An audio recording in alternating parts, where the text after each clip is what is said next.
अस्सलाम वालेकुम। आप देख रहे हैं सिद्रा रिजवान स्टिचिंग, जहां पर सिलाई करने के सबसे आसान तरीके बताए जाते हैं। तो आज एक और बहुत ही आसान तरीके के साथ गला बनाना मैं आपको सिखाऊंगी। टाइम वेस्ट किए बगैर हम अपने टॉपिक पर बात करेंगे। हम कट वर्क्स वाला नेक डिज़ाइन बनाएंगे। ये कट वर्क्स आप खुद भी तैयार कर सकते हैं, लेकिन आपको ये बने बनाए बाज़ार से भी ईज़िली मिल जाएंगे। तो हमने बने बनाए बाज़ार से ले लिए हैं, हमें ख़ुद इस पर मेहनत करने की ज़रूरत नहीं है। सिर्फ इनको लगाने का जो तरीका है वो आप सीख लेंगे तो इजीली इन्हीं कट वर्क्स के साथ आप गले का डिज़ाइन बना लेंगे। इनको लगाने के लिए सबसे पहले आपने शर्ट का फ्रंट पैनल ले लेना है, इस पर मार्किंग कर लेनी है। इसकी चौड़ाई का साइज़ हम 5.5 रखेंगे। ये आपकी गले की चौड़ाई का साइज़ नहीं है, बल्कि ये आपने जो डिज़ाइनिंग करनी है ये उसका साइज़ है। इसलिए आपने इस बात से घबराना नहीं कि ये तो चौड़ाई में बहुत ज़्यादा है। इसी के अंदर से हम जो गले की एग्जैक्ट हमारी जो साइज़ होगी वो हम ले लेंगे, ठीक है। अभी चौड़ाई का निशान हमने लगा लिया, अब हम लंबाई का निशान लगाएंगे। सबसे पहले हम इसका सेंटर मेंटेन कर लेंगे ताकि जो मार्किंग हम करें वो बिल्कुल सेंटर में आए, जो हमारा नेक डिज़ाइन बने उसकी शेप कहीं ख़राब ना हो जाए। इसलिए आपने इसको थोड़ा एहतियात के साथ सबसे पहले सेंटर कर लेंगे, फिर इसकी लंबाई का निशान लगाएंगे। 14.5 इंच पर इसकी लंबाई का निशान हम लगा रहे हैं। अगर आप इसको थोड़ा बढ़ाना चाहें तो आप बढ़ा भी सकते हैं। अभी ये जो हमने कट वर्क्स लिए हुए हैं, इस कट वर्क्स में से जो लास्ट वाला हमारा कट है इसका सेंटर बना लेंगे इस तरह से, और एक मार्किंग कर लेंगे। अभी ये जो सेंटर में हमने निशान लगाया इसको आपने बिल्कुल नोक पे रखना है, ठीक है।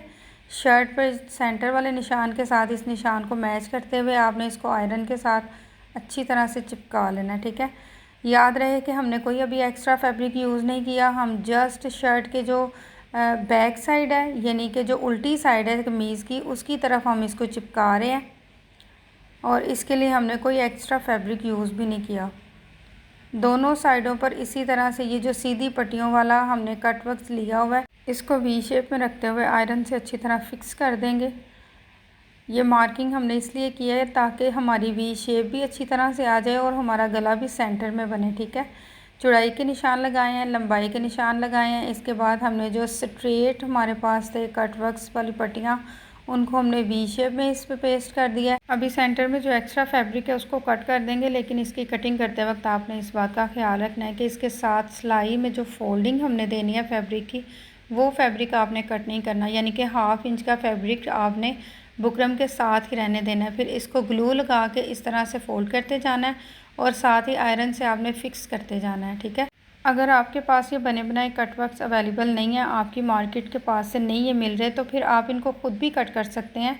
इनकी कटिंग बहुत ज़्यादा आसान है। अगर आप इनकी कटिंग सीखना चाहते हैं तो इसी वीडियो के कॉर्नर पर आपको एक वीडियो का लिंक नज़र आ रहा होगा, उसको आप क्लिक करेंगे तो आप उस वीडियो पर पहुंच जाएंगे जहां पर ये कट वर्क की कटिंग जो है ना वो सिखाई गई है। लेकिन इस वीडियो को देखने के बाद आप उसको भी देख लीजिएगा और उसको भी सीख लीजिएगा।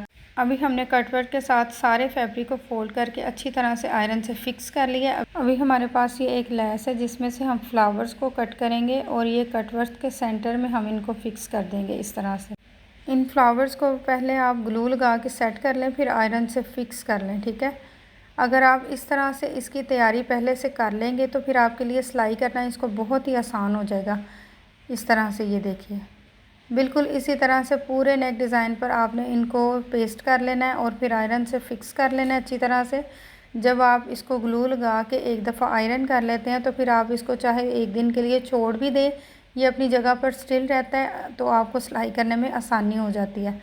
अभी हमारे पास एक प्लेन फैब्रिक है, इसको हम इस नेक डिज़ाइन के नीचे की तरफ अप्लाई करेंगे, लेकिन इस पर हम थोड़ी सी डिज़ाइनिंग करेंगे।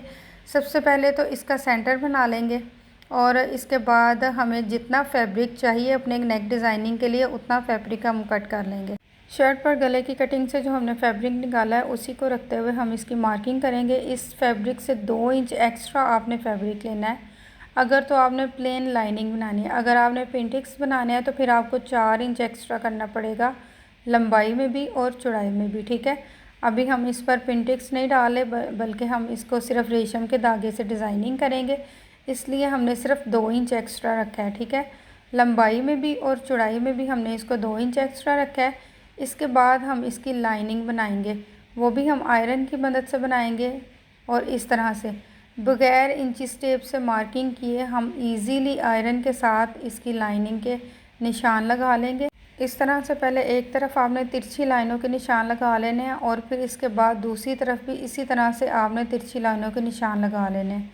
ये देखिए, अगर हम इस पर मार्किंग करते तो जब हम इसको सिलाई करते तो वो मार्किंग हमारी दिखाई देती, जो कि बिल्कुल अच्छी नहीं लगती। अगर आप आयरन से इसका एक अंदाज़ा कर लेंगे और इस पर सिलाई लगा लेंगे तो ना इस पर मार्किंग होगी और ना ही ये बुरी लगेगी, और एक अंदाज़ा भी आपको हो जाएगा कि आपकी सिलाई सीधी कैसे लगेगी। ये देखिए, एक तरफ के हमने इस तरह से निशान लगाए थे और दूसरी तरफ हम इस तरह से निशान लगाएंगे। अगर आपने इस पर पिंटेक्स डालने हैं तब भी आप इसी तरह से मार्किंग कर सकते हैं। अगर आपने सिंपल रेशम के धागे से इस पर सिलाइयाँ चलानी हैं तब भी आप इस तरह से मार्किंग कर सकते हैं, तो आपके लिए इसकी डिज़ाइनिंग करना ईजी हो जाएगा। अब पूरे फैब्रिक को इसी तरह से हमने तैयार कर लेना है। रेडी करने के बाद फिर हम इस पर सिलाई लगाएंगे। हम रेशम के धागे से सिलाई लगाएंगे, जो कि हमारा कंट्रास्ट फैब्रिक है, वाइट और मस्टर्ड कलर, इसलिए हम जो वाइट कलर है उसका थ्रेड यूज़ करेंगे ताकि मस्टर्ड कलर के ऊपर ये प्रोमिनेंट हो। अभी हमने सिंपल ही इसको सिंगल धागे के साथ ही इस तरह से सिलाइयाँ लगा के इसकी डिज़ाइनिंग को मुकम्मल कर लेना है। पहले आपने एक तरफ की सिलाइयों को कंप्लीट कर लेना है। ये देखिए, ये कितनी खूबसूरत लग रही है। और इसी तरह से फिर एक तरफ की सिलाइयाँ मुकम्मल करने के बाद आपने दूसरी तरफ की जो सिलाइयाँ इसी तरह से वो भी पूरी कर लेनी है। अगर आप कंट्रास्ट थ्रेड्स के साथ पिंटेक्स डालना चाहते हैं तब भी आप इसी तरह से इसको फ़ोल्ड करके इस पर सिलाई लगाएंगे तो वो पिंटेक्स बन जाएंगे। अगर आप इस पर प्लेन बॉक्स बनाना चाहते हैं जिस तरह के हमने डिज़ाइनिंग की है तो आप सिंगल थ्रेड के साथ भी इस तरह से इसकी डिज़ाइनिंग कर सकते हैं। जिस तरह से हमने इसको डिज़ाइन किया है कि हमने रेशम के धागे से सिंपल बॉक्सेस बना लिए हैं, इस तरह ये बनाने में भी आसान है और देखने में भी बहुत खूबसूरत है। अभी जो हमने नेक पहले से रेडी करके रखा था इसको शर्ट पर अप्लाई करेंगे। लंबाई और चौड़ाई के निशान लगाने के बाद आपने बैक साइड पर ग्लू लगा लेनी है और फिर इसको इसी फैब्रिक के ऊपर रखने के बाद आपने फ़िक्स कर लेना है आयरन के साथ, तो इजीली ये नेक डिज़ाइन फ़िक्स हो जाएगा। फिर एक ही सिलाई से इस नेक डिज़ाइन को हम कंप्लीट कर लेंगे। जब भी आप कोई डिज़ाइनिंग करते हैं तो आप बहुत ज़्यादा मार्किंग या बहुत ज़्यादा जो सिलाइयाँ वो ना लगाया करें, इससे आपकी जो डिज़ाइनिंग है ना वो गंदी होती है। अगर आप नीट तरीके से डिज़ाइनिंग करना चाहते हैं तो आप ग्लू का यूज़ करें और फिर इस पर एक ही सिलाई से इसको तैयार कर लें। इसी तरह से हमने भी इस ग्लू का यूज़ किया और अभी हम सिर्फ एक सिलाई के साथ इसके कटवर्क्स पर सिलाई लगाएंगे और हमारा नेक डिज़ाइन जो है वो बिल्कुल रेडी हो जाएगा। इसी तरह के और भी अच्छे अच्छे डिज़ाइंस देखने के लिए इसी वीडियो के डिस्क्रिप्शन में आपको पूरी एक प्लेलिस्ट का लिंक मिल जाएगा, जिसको देखकर आप इजीली बहुत सारी डिज़ाइनिंग भी सीख सकते हैं और उस डिज़ाइनिंग को बनाने के जो सबसे आसान तरीके हैं वो आप सीख सकते हैं। जो लोग नए हैं, जो फर्स्ट टाइम इस चैनल को देख रहे हैं, तो सब्सक्राइब लाजमी कर लें ताकि हर आने वाली वीडियो का नोटिफिकेशन आप तक पहुँचे। अभी सेंटर में जो हमने नेक डिज़ाइन बनाना है उसकी मार्किंग करने के लिए हमने एक बुकरम का पीस ले लिया है। इसकी चौड़ाई हमने 10 इंच ली है और इसकी जो लंबाई है वो हमने 6 इंच ली है। हमें बहुत ज़्यादा डीप नेक नहीं चाहिए, बल्कि हमें चौड़ाई में ज़्यादा और लंबाई में कम चाहिए। तो चौड़ाई में हम 4 इंच का निशान लगाएंगे और लंबाई में भी हम 4 इंच का ही निशान लगाएंगे। लंबाई वाली साइड से हाफ़ इंच ये सिलाई में चला जाएगा तो हमारे पास 3.5 रेडी रह जाएगा। ठीक है, इस तरह से आपने भी इसकी मार्किंग कर लेनी है। सिंपली गोल गले की मार्किंग आपने करनी है, इसको डीप नहीं बनाना बल्कि इसको बूट नेक के जैसे हमने शेप देनी है। अच्छे से मार्किंग करने के बाद हम आउटसाइड से 1 इंच का मार्जिन रखते हुए इसकी कटिंग कर लेंगे और फिर हमने इसको एक्स्ट्रा फैब्रिक पर पेस्ट कर लेना है। ये देखिए इसकी शेप कितनी खूबसूरत बनी है।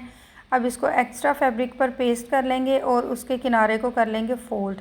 आप चाहें तो आप ग्लू से भी फ़ोल्ड कर लें, आप चाहें तो आप रफली सिलाई भी लगा लें। इसको सिंपली फ़ोल्ड करने के बाद हमने इसको शर्ट के फ्रंट पैनल पर रखना है और बुकरम के साथ साथ आपने इसकी सिलाई लगा लेनी है इस तरह से। ये देखिए,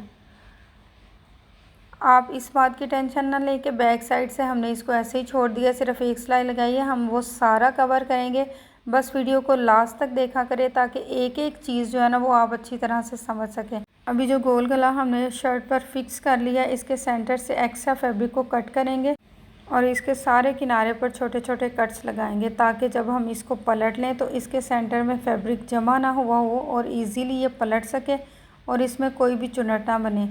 इसको पलट लेने के बाद अभी हमारा काम ख़त्म नहीं हुआ, बल्कि अभी हमने जो बॉक्स बनाए हुए हैं सेंटर में, इस पर हमने मोती अटैच करने हैं।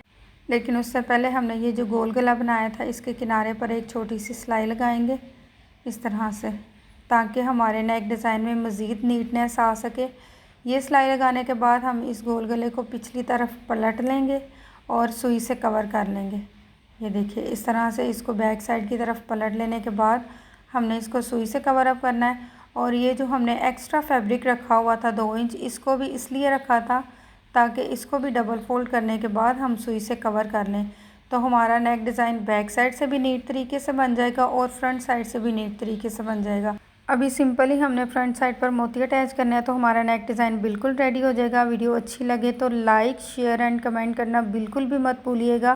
आज की वीडियो में इतना ही, मिलते हैं नेक्स्ट वीडियो में कुछ नई डिज़ाइनिंग के साथ। तब तक के लिए अपनी दुआ में याद रखिएगा, अपना बहुत सारा ख्याल रखिएगा। अल्लाह हाफिज़।